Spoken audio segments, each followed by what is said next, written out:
Ito ang GMA Regional TV News. Patay matapos makipagbarilan sa mga pulis ang isa sa dalawang suspect sa pang-hold up sa San Juan, Batangas. Base sa investigasyon, Miyerkules ng gabi na magkasunod na hinold up ng dalawang suspect ang dalawang convenience store sa Batangas. Tumakas ang dalawa sakay ng motorsiklo. Makalipas ang halos isang oras na mataan ng mga pulis ang dalawa sa Tiaong, Quezon. Pinahinto nila ang motorsiklo pero pinaputukan daw sila ng nakaangkas. Gumanti ng putok ang mga pulis at tinamaan sa ulo ang angkas. Dead on arrival siya sa ospital.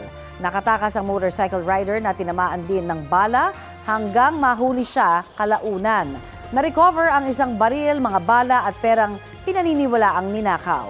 Isang pulis ang sugatan sa insidente. Ayon sa Police Regional Office 4A, sumuko kalaunan sa Calamba, Laguna ang leader umano ng grupo. Wala siyang pahayag at ang sugatang suspect.